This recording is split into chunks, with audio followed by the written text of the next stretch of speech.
Serial ये रिश्ता क्या कहलाता है में अरमान ने अरबीरा को गले लगा लिया है पूरे 8 साल के बाद। जी हाँ, अब यहाँ पर दादी सास सीसीटीवी फुटेज अरमान को दिखा देती हैं कि अबीरा हॉस्पिटल में एडमिट थी।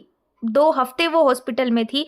होश में आते ही उसके दिमाग में सिर्फ तुम और मायरा आए थे। वो भागी भागी यहाँ घर पर आई थी, लेकिन इस विद्या ने उसे मिलने तक नहीं दिया। आज अरमान, जो तुम्हारा घर उजड़ा है, तुम्हारी पत्नी तुम्हारे पास नहीं है, इसकी वजह विद्या है। अगर उस दिन विद्या ने तुम्हें और अबीरा को मिलने दिया होता तो शायद आज अबीरा तुम्हारे साथ यहाँ बराबर में खड़ी होती। लेकिन इन सब की मेहरबानी है कि विद्या ने उस दिन अबीरा को रोक दिया था, जिसके बाद सब कुछ तुम्हारे सामने है अरमान।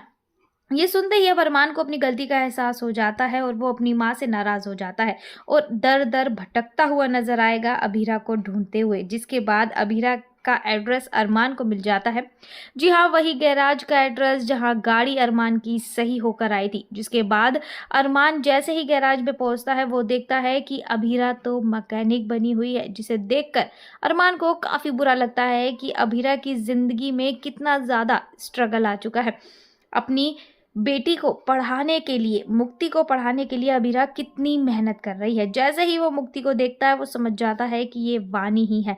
जिसके बाद अरमान अबीरा से माफ़ी मांगता है और कहता है कि आज मेरी माँ की वजह से हम दोनों अलग हो चुके हैं। मैं तुमसे जितनी बार भी माफ़ी मांगू अबीरा, शायद वो गलत है, वो कम ही रह जाएंगी। जिसके बाद दोस्तों अबीरा कहती है कि तुम्हारी माफियों का दौर अब जा चुका है अरमान, क्योंकि मैंने तुम्हें माफ कर दिया, क्योंकि मेरा और तुम्हारा कोई रिश्ता ही नहीं है।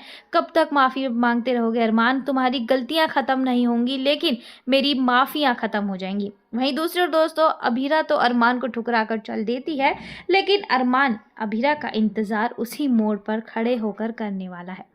सीरियल में आया ये ट्विस्ट आपको कैसा लगा और आपकी क्या राय है? क्या अबीरा को एक बार फिर से अरमान को एक मौका और देना चाहिए और अपनी जिंदगी में आने देना चाहिए या नहीं? अपनी राय हमें जरूर से जरूर दीजिएगा।